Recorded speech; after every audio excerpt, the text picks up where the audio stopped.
श्रीरामः शरणं मम। जय सीताराम। पिछले भाग में हमने यहाँ तक की कथा को श्रवण किया था कि सौनक जी ने सूत जी से प्रार्थना की और कुछ प्रश्न किए, और इस भाग में सूत जी उनके प्रश्नों का उत्तर देते हैं। क्या कहते हैं? प्रीति सौनक चित्ते ते हितो वच्मि विचारे च सर्व सिद्धांत निष्पन्नम संसार भय नाशनम। सौनक जी, मैं तुम्हारी प्रीति से बहुत प्रसन्न हूँ, और आज तक की गुरु कृपा से मैंने जिन जिन शास्त्रों का अध्ययन किया है उन सभी शास्त्रों को अपने विचारों की मथनी द्वारा मथ कर सर्व सिद्धांत निष्पन्नम, सभी सिद्धांतों का सारभूत मैं आपको सुनाऊंगा। संसार भय नाशनम, जो संसार के भय का नाश कर देगा। भक्त्यो वर्धनम यच्च कृष्ण संतोष कारकम तदहं ते विधास्यामि सावधानतया शृणु। बोले सौनक जी, ये जो निष्कर्ष मैं तुम्हें सुनाने जा रहा हूँ ये भक्ति का विकास करता है। आपने प्रश्न किया था ना कि भक्ति से प्राप्त होने वाले विवेक की वृद्धि कैसे हो, तो ये उसकी वृद्धि करता है। और भगवान श्री कृष्ण को प्रसन्न करने के लिए एक प्रधान कारण है। वैसे तो भगवान को प्रसन्न करने के लिए कई कारण हैं, वो तो कृपा निधि अकारण ही रिझ जाते हैं, मगर ये शास्त्र है ये प्रधान कारण है भगवान श्री कृष्ण को प्रसन्न करने का। वो मैं तुमको सुना रहा हूँ। सावधानतया सुनो, सावधान होकर सुनो। सूत जी ने क्यों सावधान किया? इसलिए सावधान किया कि अगर तुमने एक भी अक्षर असावधानी से सुना तो तुम सार समझ नहीं पाओगे। इसलिए सावधानतया सुनो। पहले ही कह दिया कि सावधान होकर सुनो। काल व्याल खग्रास त्रास निर्णास हेतवे श्रीमद्भागवतम शास्त्रम कलोकीरेण भासितम। ये जो समस्त संसार है एक सर्प रूपी काल के मुख में जा रहा है, जन्म ले रहा है, मृत्यु पा रहा है, जन्म ले रहा है, मृत्यु पा रहा है, अलग अलग योनियों में अपने कर्मों के अनुसार भटक रहा है, कष्ट पा रहा है, और उसको पता भी नहीं चल रहा कि हम क्या करें। और ये जन्म मरण का चक्कर है, इससे बचने के लिए भागवत ही है जो सभी जीवों का कल्याण करेगा। एतस्माद् परे किंचिन मनः शुद्धेन विद्यते जन्मांतरे भवेत् पुण्यम तदा भागवतम लभेत्। देखिए, भगवान की तो एक शर्त है। क्या शर्त है? निर्मल मन जन सो मोहि पावा, मोहि कपट छल छिद्र न भावा। भगवान कहते हैं मुझे निर्मल मन से प्रेम है, और इस संसार में निर्मल मन मिलना ही बड़ा दुर्लभ है। कोई साधु हो, संत हो, गृहस्थ हो, विरक्त हो, कोई भी हो, और निर्मल मन उसका हो, ये बहुत बड़ी बात है। तो उसके लिए क्या किया जाए? एतस्माद् परम किंचित मनः शुद्धेन विद्यते। इसके श्रवण मात्र से मन की शुद्धि होती है, पढ़ने से मन की शुद्धि होती है, कहने से मन की शुद्धि होती है, सुनने से मन की शुद्धि होती है। और ये जो भागवत की कथा है इसको सुनने का अवसर तब मिलता है जब हमारे जन्म जन्मांतर के पुण्य उदय होते हैं, तब कहीं जाकर हमें भागवत कथा को सुनने का, कहने का सुअवसर प्राप्त होता है। परीक्षिते कथां वक्तुं सभायां संस्थिते सुखे सुधा कुंभं गृहीत्वैव देवास्तत्र समागमम्। जब परीक्षित जी को श्राप लगा था कि 7 दिन में तक्षक नाग द्वारा आपकी मृत्यु हो जाएगी, तो परीक्षित जी ने बहुत प्रयास किया अपने जीवन को भगवान के चरणों में लगाने का।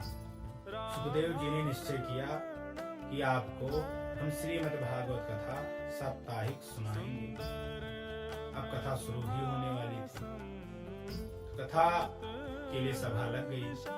सुखदेव जी व्यासासन पर बैठ गए, श्रोता के रूप में परीक्षित जी बैठ गए, अन्य ऋषिगण बैठ गए कथा सुनने के लिए। उसी बीच में सुधा कुंभम गृहीत्वैव, अमृत का कलश लेकर आ गए। कौन आए? देवता लोग आ गए। आए और क्या कहे?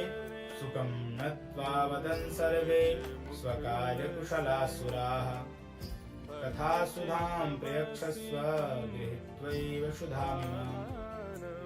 सभी देवता लोग सुखदेव जी को प्रणाम करते हैं और क्या कहते हैं कि प्रभु आप ये अमृत का कलश लेकर परीक्षित जी को पिला दीजिए, और ये जो ज्ञान यज्ञ कथा चल रही है हमें दे दें।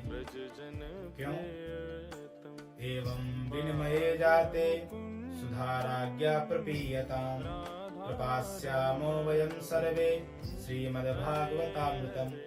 कहा इस तरीके से विनिमय हो जाए, आप ये अमृत परीक्षित को पिला दीजिए, जिससे उनके समक्ष जो 7 दिनों बाद मृत्यु का भय है वो समाप्त हो जाएगा, और हमें आप ये अमृतमय कथा पिला दें। इस तरीके से विनिमय करने के लिए, बदलने के लिए देवता लोग वहां आए।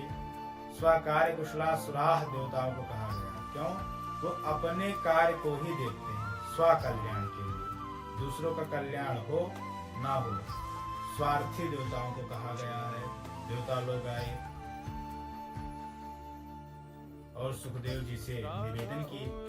सुखदेव जी कहते हैं, पशुधा को कथा लोके काचः क्वमणिर्महान्, ब्रह्मणा तो विचार्येवं तदा देवान् जहासः।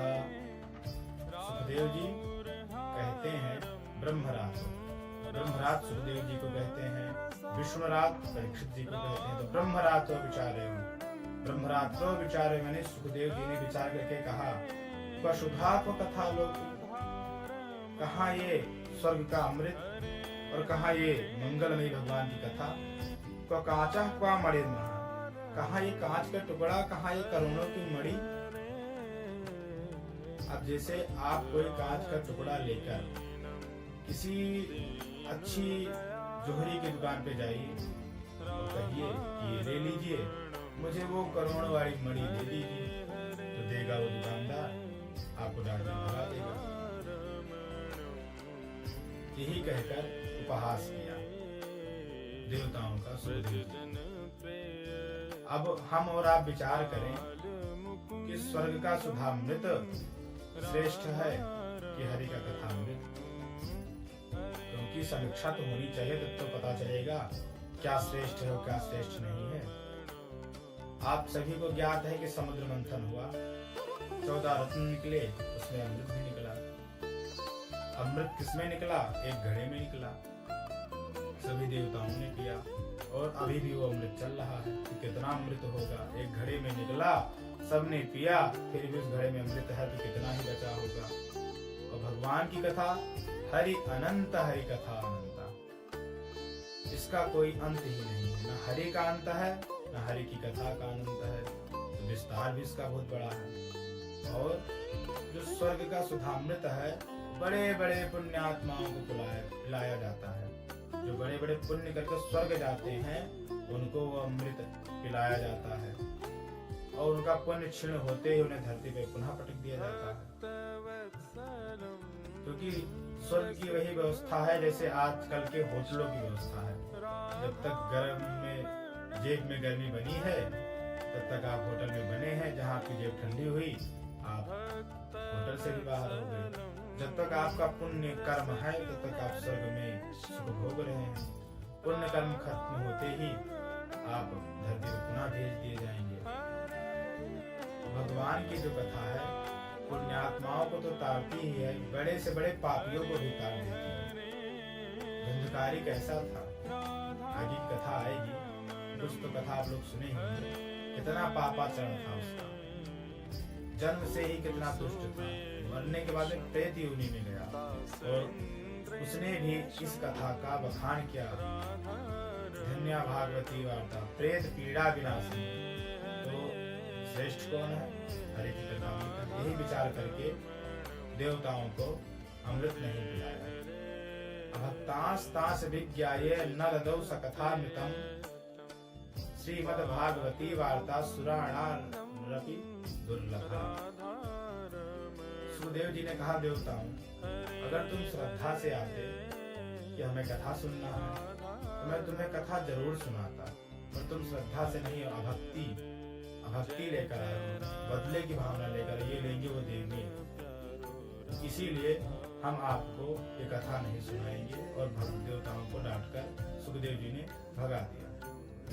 कहा, अगर आप भक्ति से आते तो मैं कथा अवश्य सुनाता। राज्ञो मोक्षम तथा भीक्ष पुरा धाता विस्मितः सत्यलोके त्वलाम बद्ध्वा तोलयत् साधनान्यथा।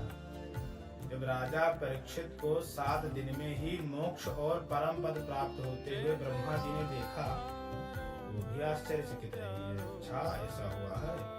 सत्यलोके तुलाम बद्ध्वा, और वो अपने ब्रह्मलोक में गए और एक धर्म तराजू ली, जिसमें एक तरफ भागवत जी को, एक तरफ अन्य साधन रखते चले गए।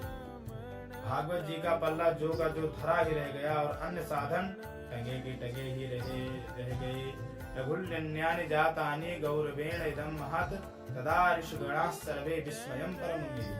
और वहाँ के सभी ऋषियों ने भी माना कि ये जो साप्ताहिक कथा है ये सर्व प्रकार से कल्याण करने वाली है। मीले भगवद् रूपं शास्त्रं भागवतं कलो पठनात् श्रवणात् सद्यो वैकुंठ फलदायकम्।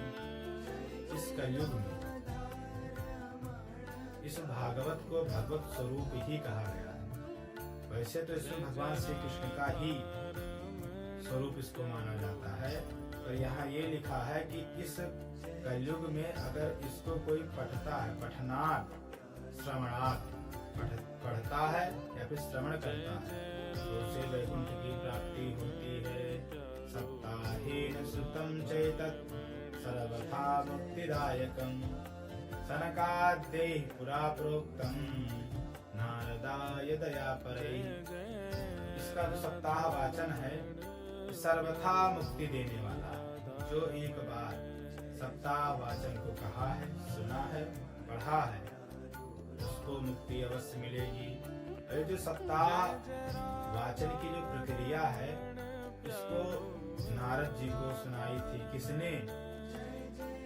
सनकादिकों ने दया पर, नारद जी पर दया कर उन्होंने सुनाई थी। देखा जाए, सूत जी कह रहे हैं कि वास्तविकता में नारद जी पर दया उन्होंने नहीं की थी, हम जैसे जीवों पर दया की थी। क्योंकि अगर आज सनकादिक ये साप्ताहिक विधि अगर नारद जी को नहीं सुनाते तो हमारे और आपके बीच में कथा कैसे आती। इसलिए उन दयालु सनकादिकों को हम प्रणाम कर रहे हैं। और यद्यपि ब्रह्म संबंधात् श्रुतमेतत्सुरर्षिणः सप्ताह श्रवण विधि कुमारस्तस्य भासिता। यद्यपि ये जो भागवत है ये नारद जी के पिता ब्रह्मा जी ने सुनाई, पर इसकी जो साप्ताहिक विधि है ये सनकादिकों ने नारद जी को सुनाई। यहाँ तक कि कथा हमने और आपने इस भाग में श्रवण की। अगले भाग